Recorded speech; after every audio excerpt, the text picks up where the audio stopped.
Hello dear students, आज हम फिर प्रीपोजिशन की कड़ी में with, for, above, among, between, over, under का यूज़ देखेंगे।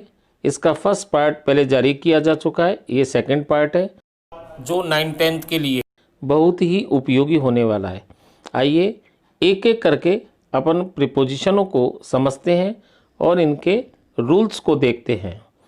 प्रीपोजिशन में जो चार पहले जारी हो चुके हैं और पांचवा विद ठीक उसी समय के अर्थ में इसका समय से पूर्व किया जाता है। With the approach of the sunset it became chilly, सूर्यास्त होते ही। विद दीज वर्ड्स, इन शब्दों के साथ ही the teacher started to teach us, यानी टीचर ने हमें पढ़ाना शुरू कर दिया, प्रारंभ कर दिया। आई राइज विद द सन, सूर्योदय के साथ ही, यानी सूर्य जब उदय हुआ ठीक उसी समय मैं जगता हूँ।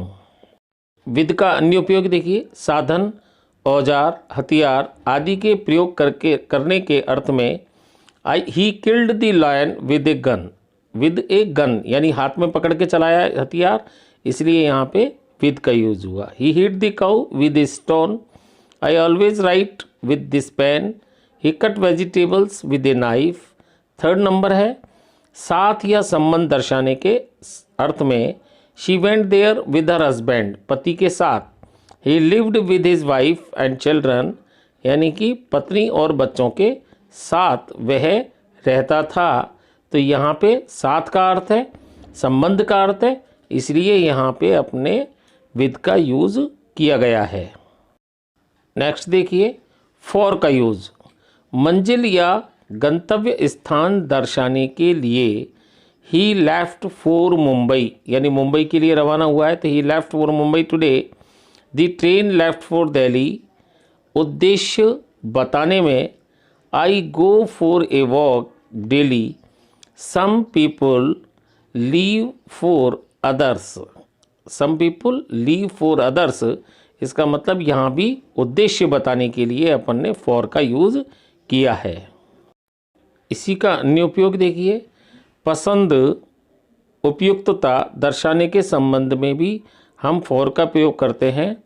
जैसे he has a taste for painting, he has a taste for painting.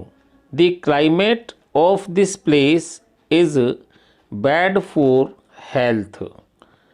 Number 4 देखिए, विनिमय या मूल्य के आदान प्रदान के अर्थ में I bought this pen for 5 rupees, I bought this pen for 5 rupees. They sold their house for 20 lakhs। Next preposition above, पहला नंबर देखिए, से ऊंचा, इस यानी इसका सबसे पहले तो है से ऊंचा के अर्थ में। The sun rose above the horizon, horizon का मतलब होता है क्षितिज, यानी क्षितिज से ऊंचा। The kites are flying above the tree, वृक्ष से ऊपर, वृक्ष से ऊंची, पेड़ से ऊपर। सेकंड नंबर देखिए, पद या दर्जे में उच्चतर के अर्थ में, यानी designation. The major is above the captain in the army, army में जो मेजर होता है वो कैप्टन से ऊंचा होता है, ऊपर होता है, उसका पद बड़ा होता है। The president is above the prime minister in the country, प्रधानमंत्री के पद से ऊंचा पद प्रेसिडेंट का होता है, इसलिए प्रेसिडेंट इस देश में प्राइम मिनिस्टर से ऊंचा होता है, ये अपने को समझना चाहिए। अमोंग, दो से अधिक व्यक्तियों या वस्तुओं के लिए, यानी विशेष तौर पर एक समूह होता है जिसके लिए अपन अमोंग का प्रयोग करते हैं, एक समूह में लेकिन 2 से अधिक होने चाहिए। Distribute these mangoes among these boys, तो यहाँ अमोंग दीज बॉयज़, अब ये बच्चे यानी इन बच्चों की संख्या ही नहीं है, तो अपने को फिर ये समझना है कि ये 2 से अधिक है। बिटवीन का प्रयोग 2 व्यक्तियों या वस्तुओं के बीच में, जैसे she stood between her husband और सन। अब हस्बैंड और सन केवल 2 व्यक्ति हैं और इनके बीच के लिए यदि हमें कोई उल्लेख करना है तो यहाँ अपने को बिटवीन का यूज़ करना है। नेक्स्ट देखिए ओवर, सीधे या लंबवत ऊपर होने के अर्थ में। The sky is over our heads, many aeroplanes fly over the Indian Ocean से अधिक के अर्थ में भी ओवर का प्रयोग करते हैं। He is over 50।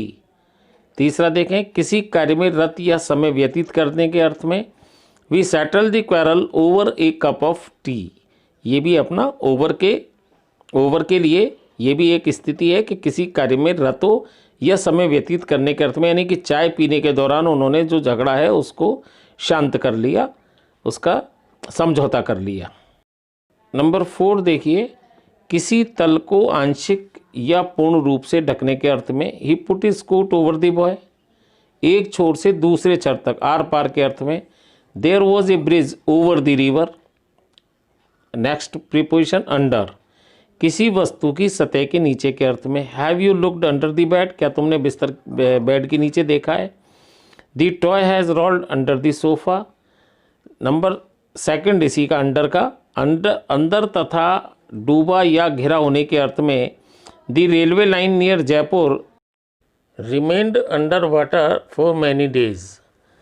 अपेक्षाकृत कम के अर्थ में शी इज़ अंडर 40। तो यहाँ भी अपने अंडर का यूज़ करेंगे। अपेक्षाकृत कम यानी कि 40 की अपेक्षा वो कम है। The topic of the prepositions has been complete. See you in next video. Bye. Tell me pretty lies, look me in the face, tell me that you love me, even if it's fake.